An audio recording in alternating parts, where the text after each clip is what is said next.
Hi, I'm Chef Gail Sokol and welcome to my kitchen. Today we're making Hamantaschen, and not just any Hamantaschen, sort of off the beaten path of the traditional, the three-cornered Jewish pastry in honor of Purim, which usually comes around March, and it's a fabulous little cookie. Usually has a fruit filling like prune or poppy seed or apricot or jam or anything you want. I like to fill mine with chocolate too. But today we're making a beautiful caramel coconut, sort of like an exotic la leche coconut, yummy, like you're gonna think you're at the beach, delicious tart. And it has a shortbread crust. But before we get started, I want you to click on that notification button. I want you to become a subscriber so you can see all my videos and all my tips and recipes, all right? So please do it. All right, so now we're going to get started. A super easy shortbread dough. So in our electric mixer, we are going to cream some butter and sugar. But before I do that, I'm going to just whisk together my dry ingredients. 1.5 cups of all-purpose flour, 1/2 teaspoon of baking powder. Not every shortbread crust may have a chemical leavener. Some do, some don't. These just puff up ever so slightly, and they just melt in your mouth because of the butter and the sugar, and they're so good. And the egg makes that very rich because it's just an egg yolk that you have inside. So now that we have this, we're going to put this aside. I'm going to grab myself a spoon, and I'm going to take 1 stick of unsalted butter, and I've let it soften, so it's sort of soft. And I'm putting 1/4 cup of granulated sugar. So it doesn't have a lot of sugar in here. And with my paddle attachment, I'm going to put this on low speed.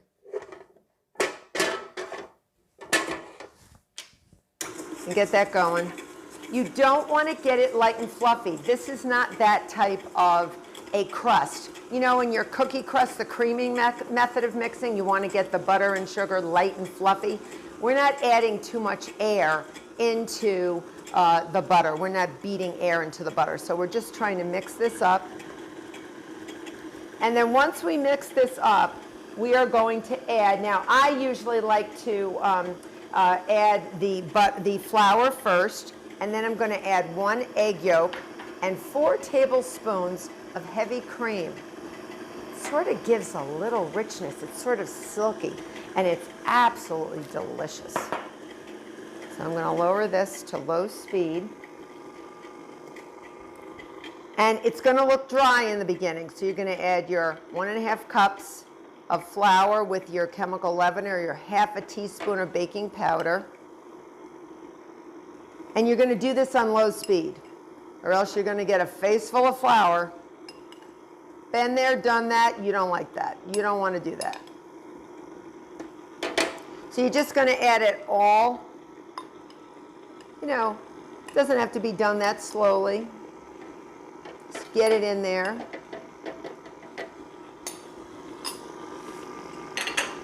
And it will be dry. So what's happening here is you're going to see the flour getting coated with the butter.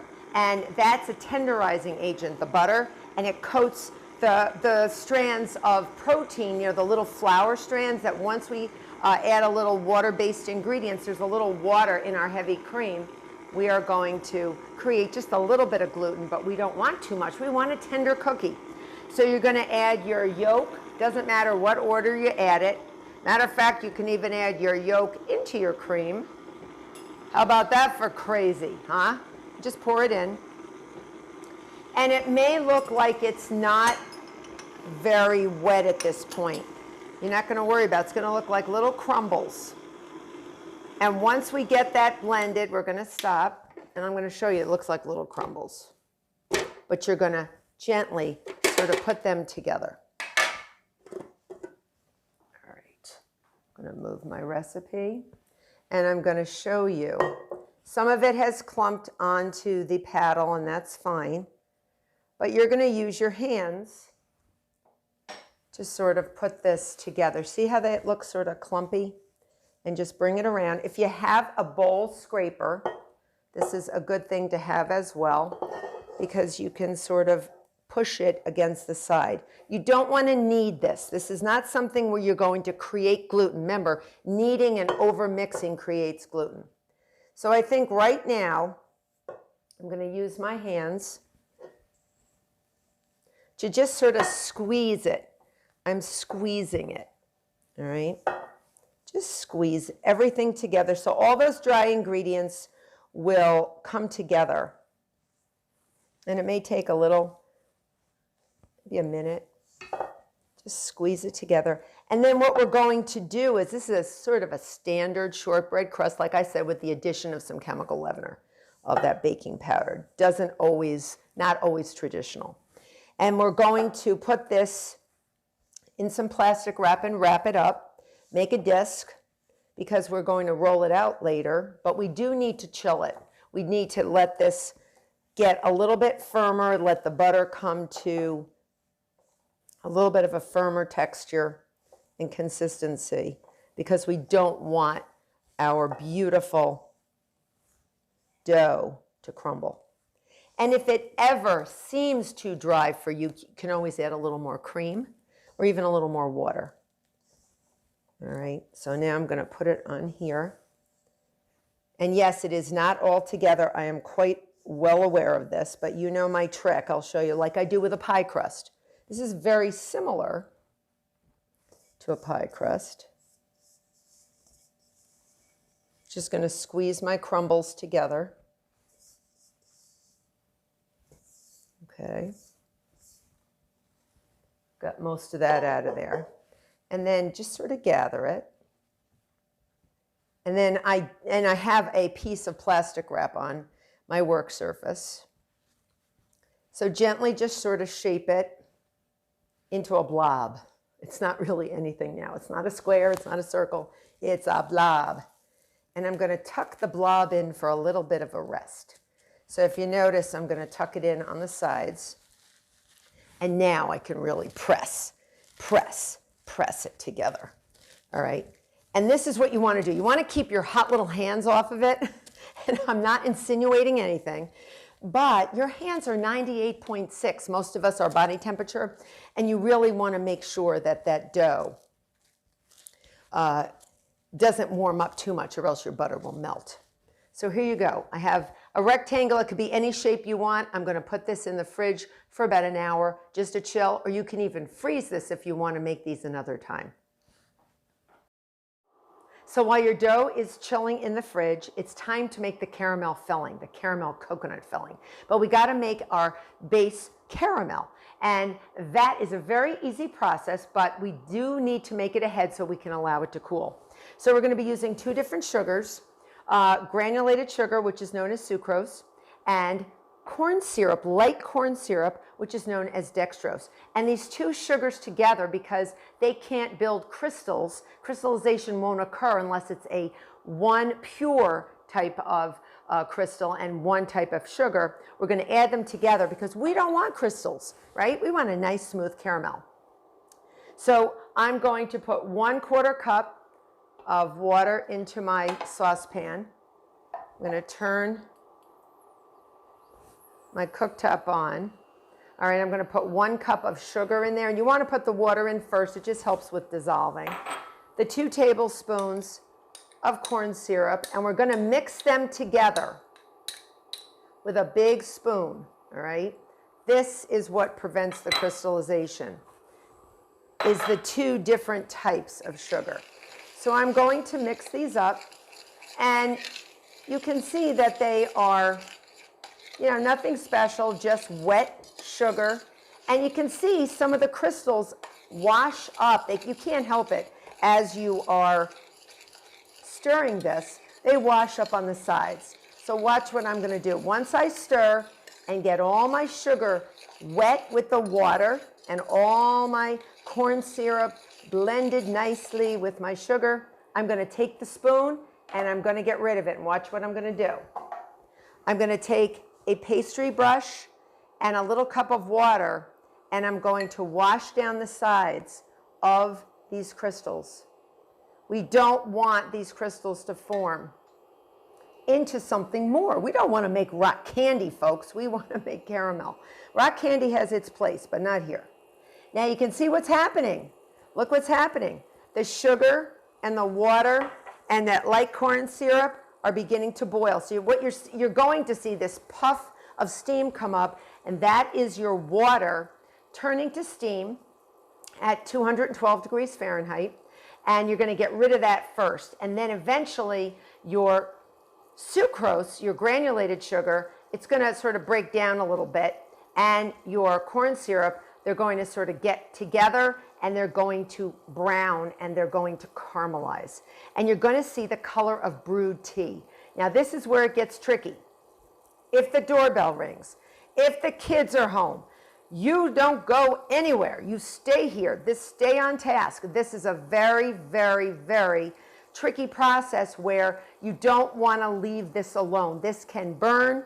This can overflow, and this is a very dangerous thing because it is caramel. Hot sugar is actually hotter than boiling water.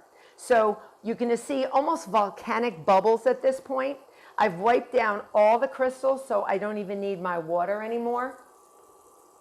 And in the meantime, I have my 1.5 cups of coconut, shredded sweetened coconut that I have toasted while I'm waiting for this to get to the brewed tea color. And you don't need a thermometer. If you notice, I don't even have a candy thermometer in here because I'm going by eye color. I'm going by color of the caramel. So I'm using my eyes and I'm looking for brewed tea. And right now it's very clear. You can see, very clear.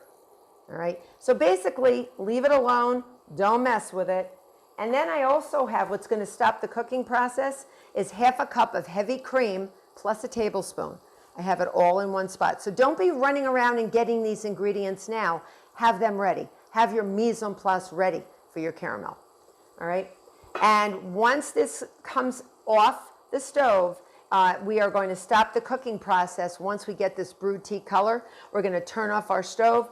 We're going to come over and putting this on this nice towel, pouring our cream in, and it's going to sputter beyond belief.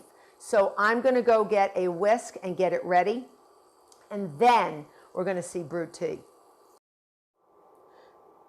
So you can see that the color is nice and sort of brownish. You don't want it too dark, and we're going to take it off the heat, and we're going to add our heavy cream, and then we're going to have to put it back on the heat in a little while. So you're going to hear a lot of sizzle. So you're going to pour this in slowly. Okay, it's going to really boil up. That's your 1/2 cup of heavy cream, and it will clump. So you're going to put it back on the stove, and you're going to sort of melt that down. We're not going to add our coconut yet until all the sugar is melted down. That can happen when you add that cream because it's a sudden change in temperature, and you want to make sure, because you're stopping the cooking process so suddenly, you want to make sure that all those crystals that could form without boiling it over, you just want to make sure that they break down a little. So we're going to just turn the temperature down. Okay. And just let it melt down. Okay. And I've turned it off because I think we have a nice smooth caramel. Now I'm going to move it over, and I'm going to add a teaspoon of coconut extract. That is beautiful. And then I'm going to add 1.5 cups of my toasted coconut. And I'm going to get rid of my whisk, which I should have done before. And I'm going to just stir that in. Make sure you use, if you do use a rubber spatula, make sure it's heat resistant. Be sure you're going to end up melting your rubber spatula right into your coconut. So you can see this is our filling, and yes, it is loose. It is thin. That's why we had to make it, because it's hot now. We're going to pour this into a bowl, a nice clean bowl. And I'm going to turn away from you because I'm going to try to pour it so you can see me pouring it into this bowl. Okay, you can see how beautiful that looks.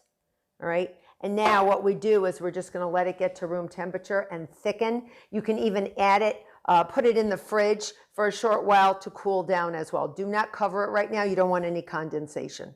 All right, and then we're ready to fill our pastries. So we're ready to fill our caramel coconut Hamantaschen, and I can't wait. So I rolled out the dough. It was beautifully firm after 1 hour. If it gets too firm, you know, a lot of refrigerators sometimes overdo the cooling bit. So you can either let it sit out for a little while at room temperature, or take the plastic wrap off, put it on a plate, throw it in the microwave, and I mean carefully for about 5 to 10 seconds on 50% power, and that's it. It should soften it just enough, okay? Now, look at my beautiful caramel coconut filling. It's nice and thick, all right? I put it in the fridge for a little while. I let it cool, and it's gorgeous. And it took a lot of willpower because of you guys. I'm waiting for you guys that I didn't eat it all while I was allowing it to cool. It was very good because I tried a little bit. So I've rolled out my dough between 1/8 and 1/4 inch thick on a lightly floured surface. And you can use, like I said, like a 3-inch diameter round cookie cutter to get those three, the 3 edges, like the triangular shaped cookie. Sometimes I use the fluted because I like to be a little bit fancy. And we may do it in a little non-traditional way, and I'll show you. So this is a smaller cutter than this one. Use whatever you want. Let's make some big ones. So this is about 3.5. And if you do 3.5 inches in diameter, you will get a slightly less yield. So these typically, if you use the smaller cookie cutter, just the 3-inch, you're going to get about 20 to 22 Hamantaschen. The bigger you make them or the thicker they are, you may have fewer. All right, so I'll make a little bit of both. I'll make some 3-inch, and I'll make some fluted. We'll just go around, cut out as many as you can. All right, and we're going to fill them. I have an egg that I have lightly beaten, and I have a pastry brush in it. I'm going to make a smaller one here. It's perfect. And yes, you can roll out the scraps afterwards. It's not a problem. So what I'm going to do, I'm going to take one of these. All right. You're going to lightly egg wash it, very, very lightly, very lightly. Don't go crazy. You're not making, like lots of egginess. You don't want that. And in the center, you're going to take, about a teaspoon or so. And it's thick. You want it to be thick. Because remember, in the oven, it's going to thin out. All right. Now, this is the non-traditional way. So you take it, and you take all your fingers, your 2 pointers, and you flip it up. The bottom thumbs, use your thumbs, and you get them so that they make 3 points.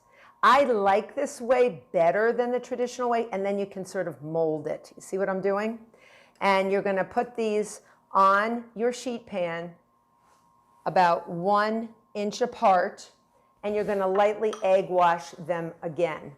Very lightly around the edges, not the tops, just on the edges. That'll aid in their browning. All right, that's all you want to do. Your oven is at 375 degrees Fahrenheit. Now, let's make a traditional one. All right, so watch what I'm going to do. It's going to be a little different. Watch. See if you can see there's like a nuanced way to do it. So I'm going to take another teaspoon or so, maybe even just a little less of a teaspoon, but it's so thick and yum yum that sometimes you can't help it. You're just going to take the whole thing. So I'm going to use my thumbs, not my pointer fingers like I did before. And I'm just going to flip it up and push down. And then I'm going to rotate about 90 degrees. And then I'm going to push up another third of it and push down. So you almost have like a cornucopia. It sort of looks like a cornucopia. And then you're going to move that cornucopia towards you. And then you're going to flip it up over itself until the 2 edges meet. And that's another way to do it, okay? And because we have the fluting, you can see the nice fluting there as well. All right, pretty, pretty. So we're going to put that down. Again, we're going to egg wash. I'm going to continue making these. They're going to bake for 14 minutes at 375 degrees Fahrenheit until they're light brown.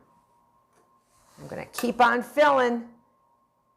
So here they are, my caramel coconut Hamantaschen that are scrumptious. You're going to get that beautiful shortbread crust on the outside of the cookie and that beautiful caramel coconut flavor on the inside. You're going to feel like you're in the islands celebrating. Well, I hope you enjoy these. I hope you make them for your friends and family. I hope you become a subscriber. Till next time.